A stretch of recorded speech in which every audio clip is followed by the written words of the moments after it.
I was grabbing my purse to go to the notary's office with my daughter-in-law. She said it was to update my papers. Then my lawyer texted me, "Call me now! Don't go to that meeting!" What he showed me about her plan changed everything. I'm glad to have you here. Follow my story until the end and comment the city you're watching from, so I can see how far my story has reached. I was standing in front of my bedroom mirror, smoothing down my best blue blouse when the text came through. The sound of my phone buzzing against the nightstand made me pause, lipstick halfway to my mouth. At 67, I wasn't used to urgent messages, especially not on a Tuesday morning when I was getting ready for what should have been a routine trip to the notary's office. "Ready, Marcy?" Kinsley's voice drifted up from downstairs, that artificially sweet tone she'd been using with me for the past 3 weeks. My daughter-in-law had been unusually attentive lately, offering to help with errands, bringing me groceries I didn't ask for, and insisting we update my important papers together.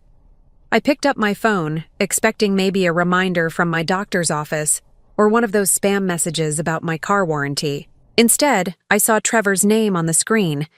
My lawyer never texted me. In the 15 years he'd been handling my affairs, every communication had been through phone calls or formal letters. The message was short, but made my blood run cold. "Call me now! Don't go to that meeting!" My hand started trembling as I read it again. The exclamation points weren't like Trevor at all. He was methodical, careful with his words. Something was very wrong. "Marcy? We really should leave soon if we want to make our 11 o'clock appointment," Kinsley called again, her voice carrying that edge of impatience she tried so hard to hide around Dominic. I sat down heavily on my bed, clutching the phone. The past few weeks replayed in my mind like a movie I'd seen but hadn't really paid attention to. Kinsley suggesting I consolidate my accounts, her offering to help organize my filing cabinet, the way she'd redirect conversations whenever I asked specific questions about these updates we were supposedly making. My son Dominic had been distant lately too, avoiding eye contact during our weekly dinners. When I'd ask about work or their plans for the holidays, he'd give me short answers and change the subject. I'd chalked it up to stress from his job at the construction company, but now I wondered if there was more to it. I dialed Trevor's number with shaking fingers. "Marcy, thank God," he answered on the first ring. "Where are you right now?" "At home, getting ready to leave for the notary." "Trevor, what's going on? You're scaring me." There was a pause, and I could hear papers rustling in the background. "I need you to stay exactly where you are. Don't sign anything. Don't go anywhere with Kinsley. Can you get her to leave?" My heart was pounding now. "I don't understand. She said we were just updating some routine paperwork, making sure my will and power of attorney were current." "Marcy, listen to me very carefully. The documents she's planning to have you sign today would give her complete control over your house, your bank accounts, everything. She's been planning this for months." The room felt like it was spinning. I gripped the edge of my mattress, trying to steady myself. That can't be right. She's my daughter-in-law. We may not always see eye to eye, but she wouldn't. "I have copies of the documents, Marcy. She had them drawn up by a different lawyer 3 weeks ago. I only found out because the notary called me when he saw my name listed as your current attorney. He wanted to confirm the changes." Downstairs, I heard Kinsley's heels clicking impatiently across the hardwood floor. "Marcy? Is everything okay up there?" I covered the phone's mouthpiece. "Just a minute, dear. I'm looking for my reading glasses." Trevor's voice came through urgently when I put the phone back to my ear. "You need to get her out of there so we can talk properly. Tell her you're not feeling well, anything, but don't let on that you know what she's planning." My mind was reeling. 3 months ago, Kinsley had been distant and cold, barely speaking to me except when absolutely necessary. Then suddenly, she'd become helpful, concerned about my future security, and making sure everything was in order. I'd been so grateful for what seemed like an improvement in our relationship that I hadn't questioned her motives. "What about Dominic?" I whispered into the phone. "Does he know?" The silence that followed was answer enough. "Marcy, I'm coming over. Can you stall for about 20 minutes? I took a deep breath, trying to calm my racing heart. "Yes, I think so." And Marcy? Don't trust anyone right now. Not until we figure out exactly how deep this goes. I hung up and sat in the silence of my bedroom, looking around at the space I'd shared with my late husband Robert for 38 years. The framed photos of our wedding, of Dominic's graduation, of family holidays that seemed so much simpler in hindsight. Had I been naive to think that family meant something? That the people closest to you would protect you, not prey on you? Kinsley's voice came again, sharper now. Marcy, we're going to be late. I forced myself to stand up and walk to the top of the stairs. She was standing in the foyer, car keys in one hand, her purse slung over her shoulder. She looked perfect as always, her blonde hair styled in that expensive cut, wearing the designer dress I'd helped pay for when Dominic's hours got cut last winter. I'm sorry, Kinsley, but I'm not feeling very well. Could we possibly reschedule for later this week? Her expression flickered for just a moment, and I caught something in her eyes I'd never seen before. Calculation. Cold calculation. Oh, that's unfortunate, she said, but her voice lacked any real concern. It's just that I had to move several things around to make time for this appointment today. Are you sure it's not just nerves? These kinds of legal matters can feel overwhelming. The way she said overwhelming made my skin crawl, as if I were some confused old woman who needed to be managed. I'm quite sure, I said, trying to keep my voice steady. Perhaps we could meet Thursday instead? She stood there for a long moment, and I could practically see her mind working, calculating her next move. Finally, she forced a smile. Of course. I'll call and reschedule. You rest up, and I'll check on you later. After she left, I double-locked the front door and went to the kitchen to make tea with hands that wouldn't stop shaking. Through the window, I watched her car disappear down the street, and for the first time in months, I felt afraid in my own home. 20 minutes later, Trevor's familiar gray sedan pulled into my driveway, and I had never been so relieved to see anyone in my life. Trevor sat across from me at my kitchen table, a manila folder spread open between us. His usually neat gray hair looked disheveled, as if he'd been running his hands through it. In all the years I'd known him, I'd never seen him look this shaken.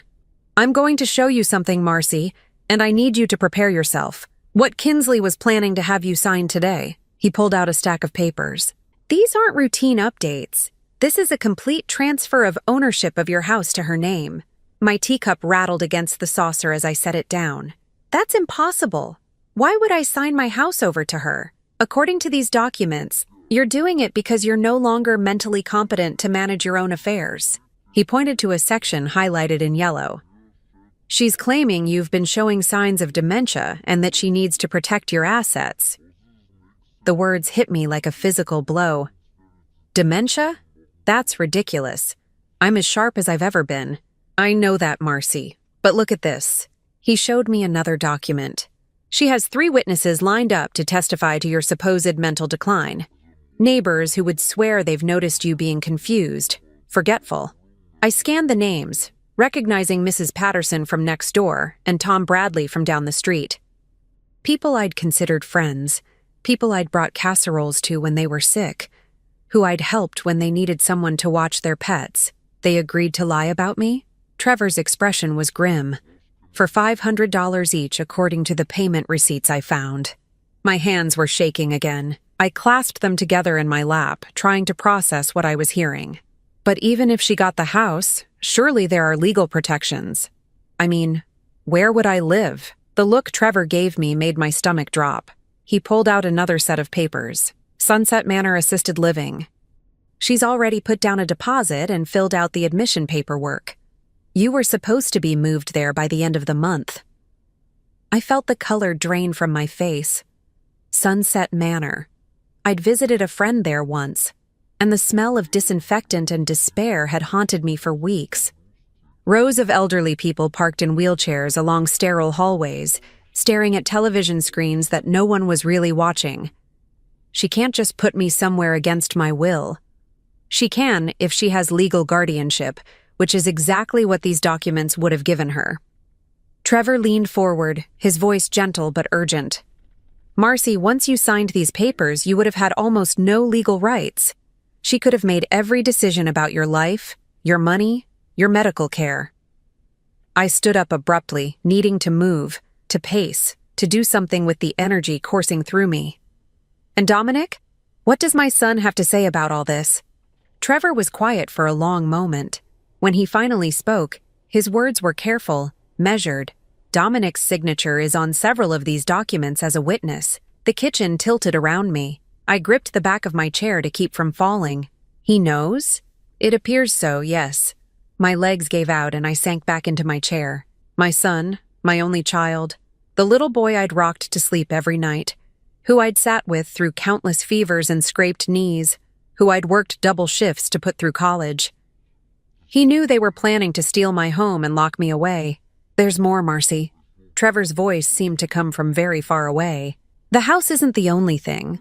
She also has papers drawn up to access your savings account, your retirement fund, even Robert's life insurance money that you've been keeping for emergencies.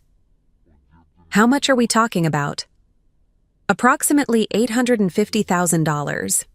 The number hung in the air between us like a death sentence, not because it was so large, but because it represented my entire life's work. Robert's years as a machinist, my decades as a school secretary, every sacrifice we'd made to build something to leave behind for our son. She knew exactly what I have, I whispered, down to the penny. Which means she's been planning this for a long time. These kinds of documents don't get drawn up overnight. I thought about all the times Kinsley had offered to help me with my bills, insisting I was working too hard to manage everything myself. The way she'd volunteered to take me to the bank when I needed to make withdrawals. How she'd suggested I keep all my important papers in one place for convenience. She's been studying me, I said, the realization making me feel sick. Learning my routines, my finances, my weaknesses. Trevor nodded grimly. The notary told me she came in 2 weeks ago to review the documents, making sure everything was in order. She was very specific about the timing. What do you mean? She wanted to make sure the house transfer went through before Christmas. According to the real estate agent she contacted, she was hoping to have it on the market by January. My heart felt like it was being squeezed in a vice. She was going to sell my home? The house Robert and I bought when Dominic was 3? Where we raised him? Where we celebrated every holiday? I'm sorry, Marcy. But yes, that appears to be the plan. I sat in stunned silence, looking around the kitchen where I'd made thousands of meals, where Robert and I had our morning coffee every day for 38 years, where Dominic had done his homework at this very table. The thought of strangers walking through these rooms, deciding whether our life together was worth buying, made me feel physically ill. What happens now? I finally managed to ask. Now we make sure she can't do this to you or anyone else. Trevor began gathering the papers. I've already contacted the police about the fraud, but we need to be smart about this. If she realizes we know what she's planning, she might try something else. Like what? I don't know, and I don't want to find out. He closed the folder and looked at me seriously. Marcy, I need to ask you something, and I need you to be completely honest. Have you felt pressured to sign anything else recently? Have there been any other unusual requests or suggestions about your finances or your health? I thought back over the past few weeks. She's been very interested in my prescription medications lately, asking about my blood pressure pills, whether I ever feel dizzy or confused. Last week, she suggested I should see a doctor about my memory, said she'd noticed I was repeating stories. Trevor's jaw tightened. What did you tell her? That I felt fine, that everyone repeats stories sometimes. But she kept pushing, saying she was concerned about me living alone, that maybe I should consider having someone check on me more regularly. Has she been in your house when you weren't here? The question sent a chill down my spine. She has a key. I gave it to her and Dominic for emergencies years ago. Trevor made a note on his legal pad. We need to change your locks immediately. And Marcy, I want you to be very careful about what you eat or drink when they're around. If she's been planning this for months, there's no telling what else she might be capable of. The implication of his words hit me like a truck. You think she would try to drug me? I think she's already demonstrated that she's willing to commit fraud, bribery, and conspiracy to get what she wants. I don't want to take any chances with your safety. As Trevor left, Promising to return the next morning with a locksmith and a plan, I found myself alone in the house that had been my sanctuary for so many years. But now every creak of the floorboards, every shadow in the corners, felt threatening. The people I'd trusted most in the world had been planning to destroy my life, and I had been completely blind to it. I walked through each room, seeing it now through Kinsley's eyes, not as a home filled with memories, but as an asset to be liquidated. I wondered how long they'd been discussing my future behind my back, planning my imprisonment while smiling to my face. But as I stood in my bedroom, looking at the photo of Robert on my nightstand, I felt something else begin to stir alongside the fear and betrayal. Anger. Deep, burning anger that they thought they could do this to me. That they believed I was weak enough, foolish enough to be their victim. They had made a serious mistake in underestimating me. The locksmith left at 9 in the morning, and I was testing my new keys when Trevor returned with a box of files that made my stomach clench just looking at it. He set it down on my dining room table with the weight of someone carrying evidence of a crime, which I was beginning to realize was exactly what it was. "I spent all night going through everything," he said, looking like he hadn't slept. "Marcy, what I'm about to tell you is going to be difficult to hear, but you need to know the full scope of what they were planning." I poured him coffee with hands that had stopped shaking but felt cold despite the warm October morning. "Show me everything." He opened the first folder and spread out a timeline he'd created. "This goes back 18 months, to right after Robert's funeral. 3 weeks after he died, Kinsley started making inquiries about your financial situation."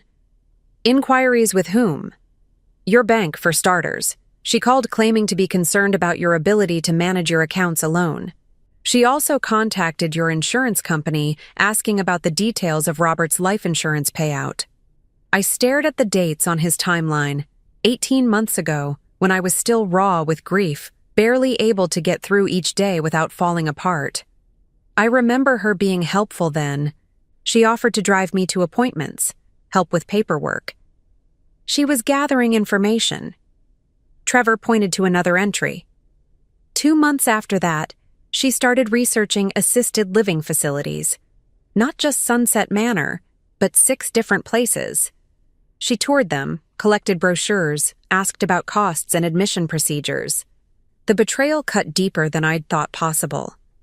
While I was mourning my husband of 42 years, she was already planning to warehouse me somewhere out of the way. "There's more." He opened another folder.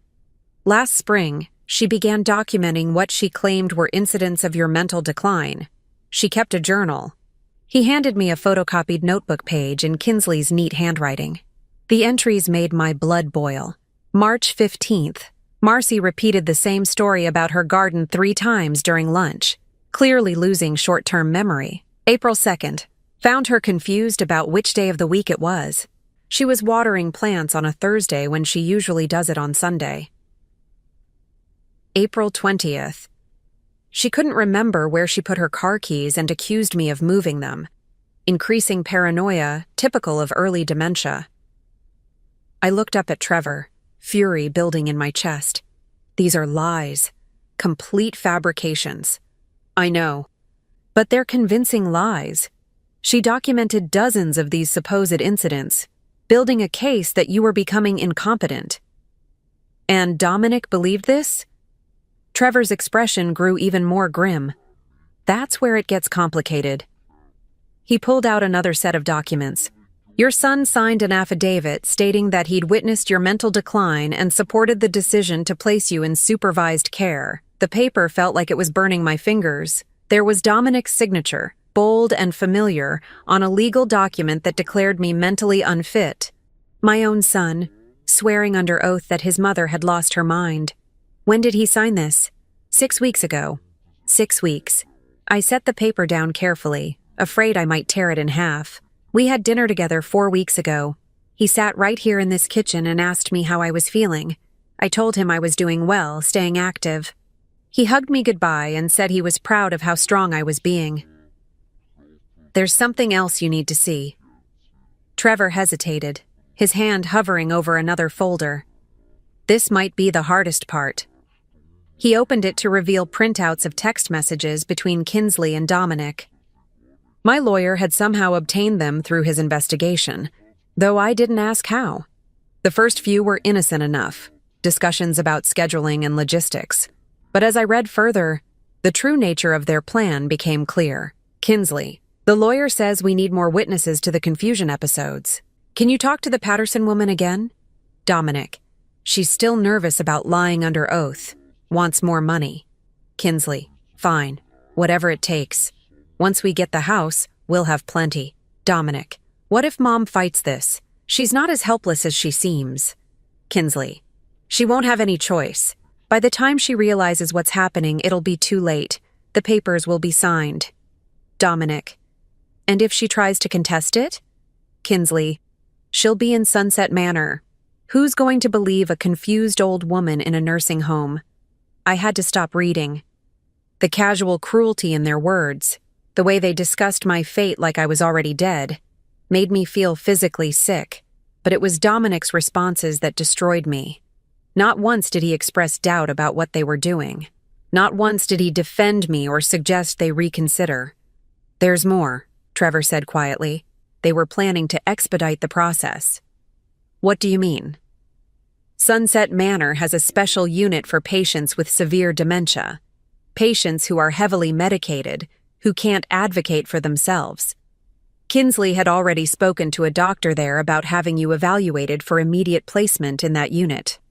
The room was spinning again. They were going to drug me into compliance? It appears so. The doctor she spoke with has a reputation for aggressive treatment of elderly patients with dementia. Once you were under his care, with Kinsley as your legal guardian, she could have authorized any treatment she wanted. I stood up and walked to the window, looking out at the garden Robert and I had planted together. The rose bushes we'd chosen for our 10th anniversary were still blooming, defiant against the coming winter. Everything outside looked normal, peaceful, while inside my world was crumbling. How long would I have lasted in a place like that? Trevor was quiet for a long moment. I don't think they were planning for you to last very long at all. The implication hung in the air between us. They weren't just stealing my money and my home. They were planning to make me disappear entirely. There's one more thing. Trevor's voice was barely above a whisper. I did some research on Sunset Manor's special dementia unit. In the past 2 years, they've had an unusually high number of deaths among recently admitted patients. Patients whose families had similar stories about sudden mental decline. My legs felt weak. I gripped the windowsill, staring out at my garden without really seeing it. You think this isn't the first time? I think Kinsley has done this before, or at least tried to. I'm still investigating, but there are some concerning patterns. I turned back to face him. What kind of patterns? 3 elderly people in this county have died in the past year under similar circumstances. All of them were placed in nursing homes by younger relatives who claimed they were no longer competent. All of them died within months of being institutionalized, and all of them left substantial inheritances to the relatives who had them committed. The horror of what he was suggesting washed over me. My God, I can't prove anything yet, but I think your daughter-in-law might be very good at this particular kind of theft. And I think your son has been helping her. I sank back into my chair, overwhelmed by the scope of their betrayal. This wasn't just about greed or convenience. This was about systematically destroying me, erasing me from my own life, and possibly worse. What do we do now? Trevor closed the folders and looked at me with determination I hadn't seen from him before. Now we turn the tables. They think they're dealing with a confused old woman who won't be able to fight back. They're about to learn how wrong they are. What did you have in mind? We're going to give them exactly what they think they want.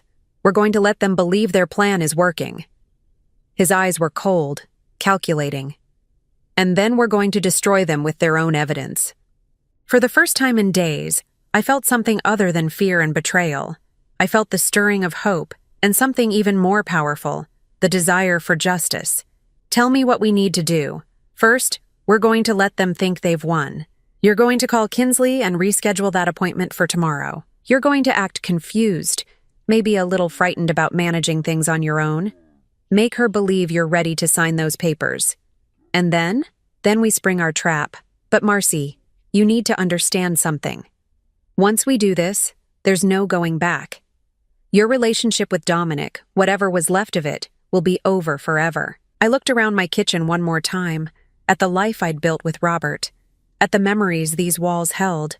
Then I thought about spending my remaining years drugged and forgotten in some terrible facility, while my son and his wife enjoyed the fruits of my life's work. My relationship with Dominic ended the moment he signed that affidavit, I said. Now let's make them pay for what they've done. While Trevor worked on the legal aspects of our plan, I decided to do some investigating of my own. The woman who had been plotting to destroy my life had been in my house countless times, had access to my personal information, and apparently had experience with this kind of scheme. There had to be evidence somewhere, and I was going to find it. The next morning I called Kinsley and put on the performance of my life. "Hello, dear," I said, making my voice sound tired and confused. "I've been thinking about what you said yesterday, about updating my papers. Maybe you're right. Maybe I do need help managing things." The change in her tone was immediate and unmistakable. Where yesterday she'd been frustrated by my reluctance, now she was syrupy sweet and eager. "Oh, Marcy, I'm so glad you're feeling better about this. I know it seems overwhelming, but it's really for the best. I just feel so scattered lately," I continued, hating every word but knowing it was necessary. "Sometimes I can't remember if I've paid bills or taken my medication. Maybe I should have someone looking out for me." "That's exactly why we need to get these legal protections in place," she said. "I've rescheduled our appointment for this afternoon. Is 2 o'clock all right?" "That would be fine. But Kinsley, could you come a little early? I've been trying to organize some papers and I'm getting confused about what's important." "Of course. I'll be there at noon. We can go through everything together." After I hung up, I called Trevor to confirm our plan was in motion. Then I spent the morning setting up the small recording device he'd given me, testing it until I was confident it would capture everything clearly. Kinsley arrived precisely at noon, carrying a leather briefcase and wearing an expression of barely contained excitement. She hugged me at the door, and I had to resist the urge to pull away from her touch. "How are you feeling today?" she asked, studying my face like she was looking for signs of weakness. "A little overwhelmed," I admitted. "I've been trying to sort through Robert's papers, but it's all so confusing. Insurance forms, bank statements, investment accounts. I don't know how he kept track of it all." Her eyes lit up. "That's exactly why we need to simplify things. Once I have power of attorney, you won't have to worry about any of this anymore." She set her briefcase on the kitchen table and opened it with the efficiency of someone who had done this many times before. Inside were the documents Trevor had shown me, along with several others I hadn't seen. "Now, I know this seems like a lot of paperwork," she said, spreading them out. "But each one is important for protecting your interests." As she explained each document, I noticed how she glossed over the actual legal language, focusing instead on vague reassurances about security and peace of mind. She was good at this, I had to admit. If I hadn't known what these papers really meant, I might have believed her caring act. "This one gives me the authority to handle your banking," she said, pointing to a power of attorney form. "So if you're ever feeling too tired or confused to deal with bills, I can take care of everything." "That's very thoughtful of you. And this one," she continued, indicating another document, "transfers ownership of the house to me temporarily, just for legal protection purposes. Sometimes older people become targets for scammers, and this way, your home would be safe." "Temporarily?" "Well, yes, I mean, you'd still live here as long as you're able, but if you ever need more specialized care, we'd have the flexibility to make the best decisions for your future." The casual way she lied was breathtaking. I nodded along, asking innocent questions while the recording device captured every word of her deception. "What about Dominic?" I asked. "Shouldn't he be involved in these decisions?" "Oh, he absolutely agrees with everything we're doing," she said quickly. "In fact, he's the one who suggested we move forward as soon as possible. He's been very worried about you living alone." "Has he?" "He didn't want to upset you by saying anything directly, but he's noticed some changes. Little things, like repeating stories or seeming confused about dates. He loves you so much, Marcy. We both do. That's why we want to make sure you're protected." I had to bite my tongue to keep from confronting her lies right then. Instead, I played my role. I suppose I have been a bit forgetful lately. Yesterday, I couldn't remember if I'd locked the front door. See? That's exactly the kind of thing we're concerned about. She pulled out another form. This is just a medical power of attorney. So if you ever need medical care and can't communicate your wishes clearly, I can make sure you get the best treatment. What kind of treatment? Oh, just standard care. If you were ever hospitalized or needed medication adjustments. Sometimes as we age, our judgment about medical decisions can become impaired.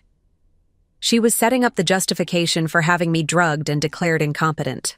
I nodded as if I found this reasonable, all while my anger burned hotter. There's just one more form, she said, pulling out the last document.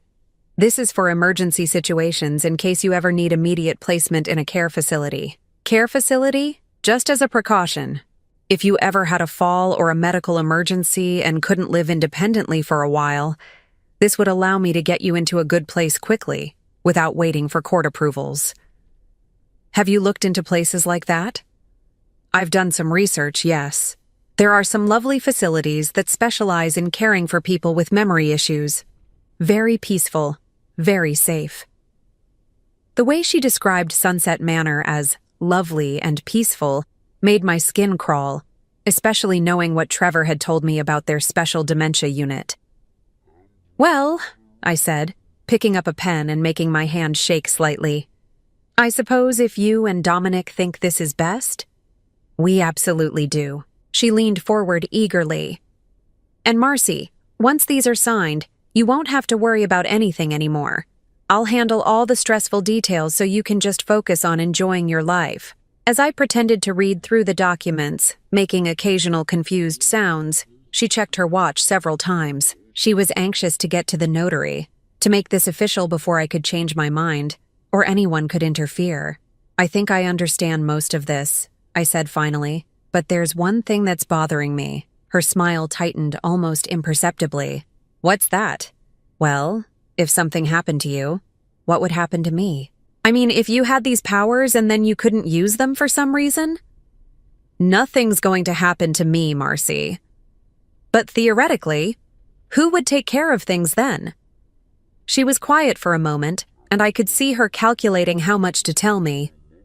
There are provisions for that. Dominic would step in, of course. And if something happened to both of you? That's very unlikely. But if it did, her mask slipped just a little, then the state would probably appoint a guardian. But really, Marcy, you're worrying about things that aren't going to happen. The state. If their plan had worked, if I'd been declared incompetent and they'd both died somehow, I would have been completely at the mercy of strangers. No family, no advocates, no one who cared whether I lived or died. You're right, I said. I'm probably overthinking this. Shall we head to the notary then? It's almost 1:30. I stood up and reached for my purse, then paused as if remembering something. Oh, I almost forgot. My neighbor Mrs. Chen asked me to water her plants while she's visiting her daughter. Could we possibly stop by there on our way? It would just take a minute. Kinsley's jaw clenched with barely concealed frustration. I suppose we could, but we really shouldn't be late. It'll just take a second, I promise. What Kinsley didn't know was that Mrs. Chen was in on our plan. Trevor had contacted her and explained the situation, and she'd agreed to help. When we knocked on her door, she was waiting with a pot of coffee and a story about feeling dizzy and needing someone to sit with her for a few minutes. Oh, Marcy, thank goodness you're here, she said, playing her part perfectly. I've been feeling so lightheaded. Could you stay just until my daughter arrives? She should be here any moment. I looked at Kinsley apologetically. I can't leave her alone like this. Could we reschedule the notary appointment? The look of fury that crossed Kinsley's face was quickly replaced by false concern, but not before I'd seen her true feelings. Of course, she said through gritted teeth. I'll call and see if we can move it to tomorrow. Tomorrow might be difficult, I said. Dominic mentioned wanting to stop by tomorrow evening, and I'd hate for him to worry if he saw all these legal papers spread out. Maybe we should wait until next week. Next week? She couldn't hide her alarm. Marcy, these things really shouldn't wait. What if something happened in the meantime? What could happen in a few days? Well, anything. An accident, a medical emergency. These protections need to be in place as soon as possible. Her desperation was showing, and I realized that their timeline was more urgent than I'd understood. They needed this done immediately, which meant they might be planning something else, something that would make waiting dangerous for them. "All right," I said finally. "Let me see what I can do. Maybe I can ask Dominic to come by later in the week instead." Relief flooded her face. "That would be perfect. I'll reschedule for tomorrow afternoon." As we walked back to my house, I felt a cold certainty settling over me. They weren't just planning to steal my money and lock me away. They were planning to do it very soon, and I had the distinct feeling that once those papers were signed, my time would be running out faster than I'd imagined. That evening, I called Trevor and told him about Kinsley's urgency, about her barely controlled desperation to get those documents signed. "She's scared of something," I told him. "Or they're working on a deadline we don't know about." "I think you're right," he said, "which means we need to be ready to act tomorrow." "Are you prepared for this, Marcy?" I thought about Robert, about the life we'd built together, about the son I'd raised and lost. "I'm ready." "Good, because tomorrow, we end this." The notary's office was exactly what I'd expected. Sterile, efficient, and perfect for conducting the kind of business that changes lives forever. Trevor had arranged for us to use a different notary than the one Kinsley had originally contacted, someone who was aware of our situation and prepared to help us execute our plan. I sat in the waiting room with Kinsley, my hands folded in my lap to hide their trembling. Not from fear this time, but from anticipation. After days of playing the confused, helpless victim, I was finally going to show her exactly who she was dealing with. "Are you feeling all right?" Kinsley asked, studying my face with what might have passed for concern if I didn't know better. "Just nervous," I said. "This is all so overwhelming. I keep thinking about Robert and what he would want me to do." "Robert would want you to be safe and taken care of," she said firmly. "He'd want to know that people who love you are looking out for your best interests." The ease with which she invoked my dead husband's name to justify her theft was breathtaking. I nodded meekly, continuing to play my part. "Mrs. Holloway?" The notary, Mr. Stevens, appeared in the doorway. "We're ready for you now." We followed him into a small conference room where Trevor was already waiting, along with two other people I didn't recognize. Kinsley's step faltered when she saw them. "I thought this was just a simple notarization," she said, her voice tight. "It is," Mr. Stevens said calmly. "But given the nature and scope of these documents, I'm required to have witnesses present to ensure everything is properly executed." One of the witnesses was Detective Morrison from the County Sheriff's Department, though Kinsley didn't know that yet. The other was a social worker who specialized in elder abuse cases. Trevor had arranged for them to be here as part of our plan. "Please have a seat," Mr. Stevens said, indicating chairs around a small conference table. Kinsley placed her briefcase on the table and began removing the familiar documents. As she spread them out, I watched her face. She was nervous now, thrown off by the unexpected witnesses, but still confident in her ultimate victory. "Now then," Mr. Stevens said, adjusting his glasses. "Before we proceed, I need to ask Mrs. Holloway a few questions to establish her competency and understanding of these documents." "Of course," Kinsley said quickly, though I should mention that Marcy has been having some memory issues lately. Nothing serious, but she might need some help understanding the more complex legal language. "I see. And you are?" "I'm her daughter-in-law, Kinsley. I've been helping her manage her affairs since her husband passed away." Mr. Stevens made a note. "Mrs. Holloway, are you here of your own free will today?" I looked at Kinsley, then back at him. "Yes, I believe so. Kinsley says these papers are important for my protection. Do you understand what each of these documents will do once signed?" "Well," I hesitated, glancing again at Kinsley. "She's explained them to me, but some of it is confusing. Something about banking in the house and medical decisions if I get sick." Kinsley leaned forward. "The documents are fairly standard estate planning tools. Power of attorney, medical directives, that sort of thing." I've gone over everything with her several times. I see. Mr. Stevens picked up the first document. Mrs. Holloway, this paper would give Mrs. Kinsley complete control over your bank accounts, your home, and all your financial assets. Do you understand that? Complete control? I asked, sounding surprised. Kinsley, I thought you said this was just for emergencies. It is, she said quickly, shooting a sharp look at Mr. Stevens. But it has to be written broadly to cover all potential situations. And this document, Mr.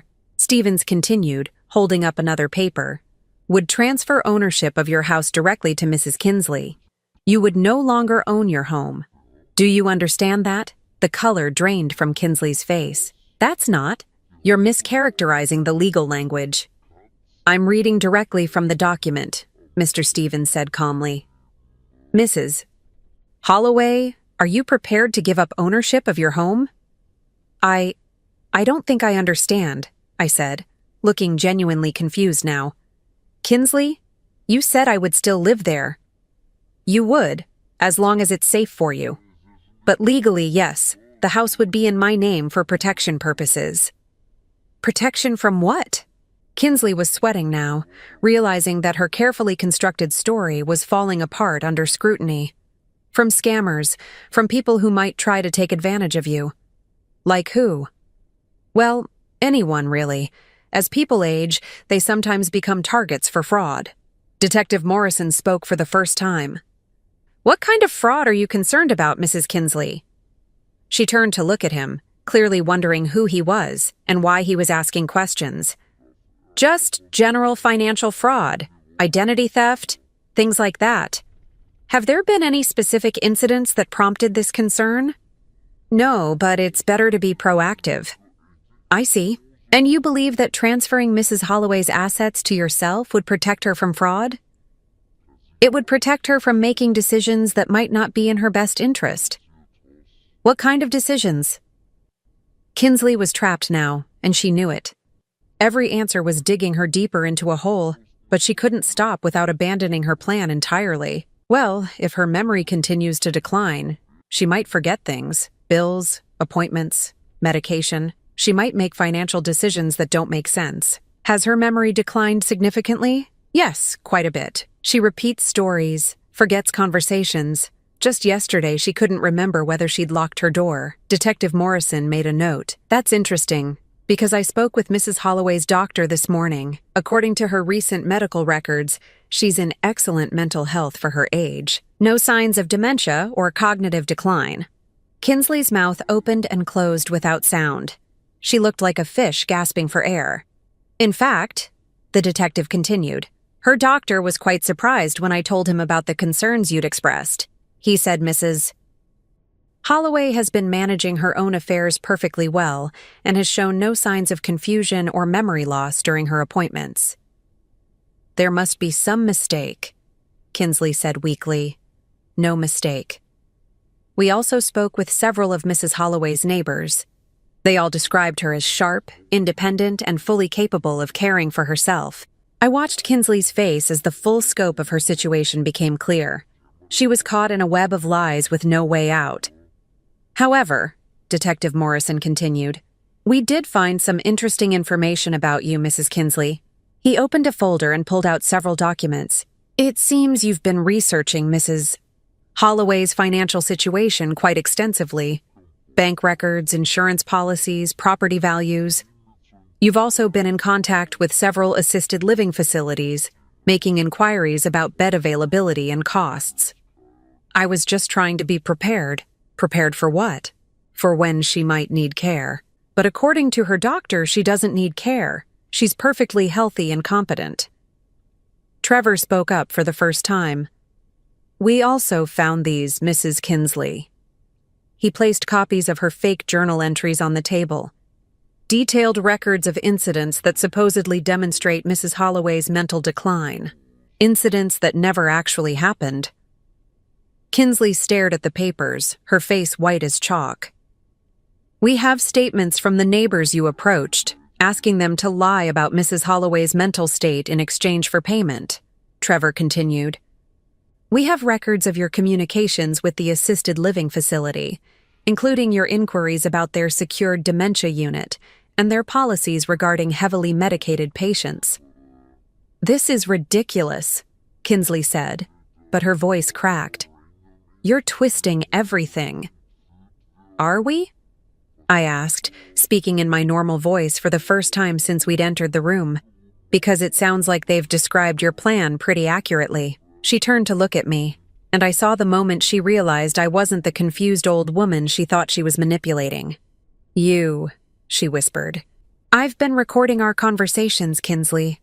Every lie you told me, every false reassurance, every detail of your plan to steal my home and lock me away to die. I pulled out the small recording device and set it on the table. It's all here. Her composure finally shattered completely. You don't understand. You can't live alone forever. You need someone to take care of you. Someone like you?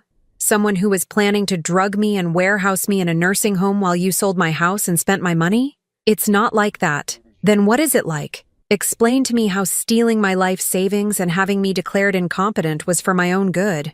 She couldn't answer. She sat there opening and closing her mouth like she was trying to find words that would make this all make sense, but there were no such words. Where's Dominic? Detective Morrison asked. We'd like to speak with him as well. He doesn't know anything about this, Kinsley said quickly. This was all my idea. I laughed, a sound completely devoid of humor. Really? Because I have text messages between you two discussing how to handle the confused old woman and planning how to split up my assets. You can't have those. Trevor obtained them through legal channels as part of his investigation. Your husband signed legal documents declaring me mentally incompetent, Kinsley. He's as guilty as you are. The social worker, who had been silent throughout the confrontation, finally spoke. Mrs. Kinsley, what you've described amounts to elder abuse, fraud, and conspiracy. These are serious criminal charges. I was trying to help her by lying about her mental state, by planning to have her forcibly medicated, by stealing her home. Kinsley looked around the room desperately, searching for someone who might believe her, someone who might help her. She found only cold, judgmental faces. What happens now? She asked in a small voice. Detective Morrison stood up. Now you're going to come with me. We have quite a few questions for you, and we'll be picking up your husband shortly. As they led Kinsley away in handcuffs, she turned back to look at me one last time. You'll regret this, she said. When you're alone and sick and have no one to take care of you, you'll wish you'd let us help. I met her gaze steadily. I'd rather die alone than live one more day under your care. The door closed behind them, and I was left sitting in the conference room with Trevor and Mr. Stevens. For a moment, none of us spoke. How do you feel? Trevor asked finally. I thought about it for a moment. Free, I said. For the first time in months, I feel free. 6 months later, I stood in my kitchen making coffee and watching the sunrise paint my garden in shades of gold and pink. The roses Robert and I had planted were blooming again, more beautiful than ever. It was funny how much brighter everything looked when you weren't living under the shadow of someone else's lies. The legal proceedings had moved faster than I'd expected. Kinsley was sentenced to 5 years in prison for elder abuse and fraud, while Dominic received 3 years probation and community service. The judge had been particularly harsh with Kinsley after Trevor presented evidence of 2 other elderly victims she'd targeted in similar schemes. My case wasn't an isolated incident of greed. It was part of a pattern of predatory behavior. I hadn't spoken to Dominic since the day he was arrested. He'd tried calling several times from jail, leaving voicemails that started with anger and evolved into increasingly desperate pleas for forgiveness. I deleted each one without listening to the end. Some betrayals were too deep to forgive, and a mother watching her son sign papers declaring her mentally incompetent fell into that category. Trevor had helped me establish a new will and estate plan, one that would ensure my assets went to charities I believed in, rather than to family members who'd proven they couldn't be trusted. The local women's shelter would receive the bulk of my savings, along with a foundation that helped elderly people navigate legal challenges. My house would eventually become a transitional home for women escaping domestic violence situations. The irony wasn't lost on me that I'd escaped my own form of domestic abuse and now wanted to help others do the same. My phone rang, interrupting my morning contemplation. I glanced at the caller ID and smiled. "Good morning, Mrs. Chen." "Marcy, dear, I hope I'm not calling too early. I wanted to remind you about our book club meeting tonight. Sarah's making those wonderful scones you like." Over the past 6 months, I'd grown closer to my neighbors than I'd ever been before. Mrs. Chen, who'd helped me escape Kinsley's trap that crucial afternoon, had become a true friend. We'd started a small book club with 3 other women from the neighborhood, and our weekly meetings had become the highlight of my week. "I'll be there," I told her. "I finished the novel yesterday, and I have some thoughts about the ending." "Excellent. Oh, and Marcy, my granddaughter is visiting this weekend.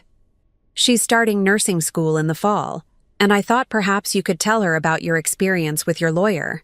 She's very interested in learning about elder rights." I'd discovered that my story had become something of a cautionary tale in legal circles. Trevor had written an article about the case for a professional journal, and I'd been invited to speak at several conferences about recognizing and preventing elder abuse. At first, I'd been reluctant to share such personal details with strangers, but I'd come to understand that my experience could help protect other vulnerable people. I'd be happy to talk with her. After we hung up, I walked through my house, seeing it with fresh eyes. Without the constant stress of wondering what Kinsley and Dominic were planning, I'd been able to enjoy my home again. I'd redecorated Robert's study, turning it into a cozy reading room with floor-to-ceiling bookshelves and a comfortable armchair by the window. I'd started painting again, something I hadn't done since college, and my small watercolors now hung throughout the house. The doorbell rang, and I opened it to find a young woman with kind eyes and a nervous smile. "Mrs. Holloway, I'm Jennifer Martinez from the County Social Services Department. I have an appointment?" I'd forgotten about our meeting. Jennifer was a social worker who specialized in elder abuse cases, and she'd asked to interview me for a training program she was developing. "Of course. Come in. Would you like some coffee?" We settled in my living room, and Jennifer pulled out a small recording device. "I hope you don't mind, but I'd like to record our conversation for training purposes. Your case has become an important example of how these schemes operate. I don't mind at all. Can you tell me about the first signs that something was wrong? What made you suspicious?" I thought back to those early days when Kinsley had suddenly become helpful and concerned. "It was actually the kindness that should have warned me," I said. "After years of barely tolerating me, she suddenly wanted to be involved in every aspect of my life. She was too eager to help, too insistent on taking over responsibilities I'd been managing perfectly well." That's a common pattern we see. The abuser establishes themselves as indispensable before revealing their true intentions. Exactly. And they're very good at making their victims feel helpless. Kinsley constantly reminded me how complicated things were, how overwhelming it must be for someone my age to handle everything alone. She was trying to convince me that I needed her. Jennifer made notes as we talked. "What would you tell other elderly people who might be in similar situations?" "Trust your instincts. If something feels wrong, it probably is. And don't be afraid to ask for help from someone you trust, someone who doesn't have anything to gain from your situation. Like your lawyer? Like my lawyer. Trevor had no personal interest in my money or my property. His only concern was protecting my legal rights. That's the kind of person you want in your corner." We talked for over an hour about warning signs, legal protections, and resources available to vulnerable adults. As Jennifer packed up her materials to leave, she hesitated. "Can I ask you something personal? Do you ever regret not trying to reconcile with your son?" It was a question I'd been asked before, usually by well-meaning people who believed that family bonds should transcend any betrayal. I'd given it a lot of thought over the past 6 months. "No," I said simply. "Dominic made his choice when he decided to participate in Kinsley's scheme. He could have protected me, warned me, or simply refused to be part of it. Instead, he chose to help her steal my life and lock me away to die. That's not the action of someone who loves me. That's the action of someone who saw me as an obstacle to his financial future. That must be very painful. It was. But I've learned that sometimes the most loving thing you can do for yourself is to walk away from people who are toxic, even if they're family. I'm happier now than I've been in years, and I was. After Jennifer left, I spent the afternoon working in my garden, preparing the flower beds for winter. As I worked, I thought about the life I was building for myself. It was smaller than the life I'd shared with Robert, quieter than the chaotic family gatherings I'd once tried so hard to maintain, but it was authentically mine. That evening at book club, as we discussed the novel's themes of redemption and second chances, I realized that I was living my own second chance. At 67, I'd discovered that it was possible to start over, to build new relationships based on mutual respect rather than obligation, to find purpose and joy in unexpected places. "What did you think of the ending?" Sarah asked me. Some people found it too neat, too optimistic. I thought about her question as I sipped my tea and looked around the circle of women who'd become my chosen family. "I think sometimes life gives us exactly the ending we're brave enough to demand," I said. The protagonist could have accepted her circumstances, could have stayed trapped in a situation that was slowly killing her spirit. Instead, she chose to fight for something better. I found that inspiring. Mrs. Chen smiled at me knowingly. She understood that I wasn't just talking about the book. Later that night, as I prepared for bed, I found myself thinking about Kinsley and Dominic. I wondered if they ever thought about what their lives might have been like if they'd chosen differently, if they'd been content with what they had, instead of scheming to take what belonged to someone else. I hoped that somewhere in their punishment and consequences, they might learn something about the value of integrity and the cost of betrayal. But mostly, I hoped they would leave me alone to enjoy the peace I'd fought so hard to achieve. Standing at my bedroom window, looking out at the street where I'd lived for over 30 years, I felt a deep sense of satisfaction. This house, this life, this future, it was all still mine. Kinsley and Dominic had tried to steal it from me, had come closer to succeeding than I liked to think about. But in the end, they'd failed. I was still here, still independent, still making my own choices about how to spend my remaining years. I'd turned what could have been my greatest vulnerability, my age, my widowhood, my trust in family, into my greatest strength. I'd learned that I was more resilient than I'd ever imagined, more capable of standing up for myself than anyone had given me credit for. As I turned off the lights and settled into bed, I smiled at the thought of tomorrow. Mrs. Chen and I were planning to visit the farmer's market, and then I had a painting class in the afternoon. Simple pleasures, freely chosen, in a life that belonged entirely to me. For the first time in months, I fell asleep without checking the locks on my doors or worrying about what tomorrow might bring. I was safe in my own home, surrounded by people who genuinely cared about me, living a life built on truth instead of lies. It had taken 67 years and a near-catastrophic betrayal, but I'd finally learned the most important lesson of all. Sometimes the best family is the one you choose for yourself, and the sweetest victory is simply surviving with your dignity intact. Now I'm curious about you who listened to my story. What would you do if you were in my place? Have you ever been through something similar? Comment below. And meanwhile, I'm leaving on the final screen 2 other stories that are channel favorites, and they will definitely surprise you.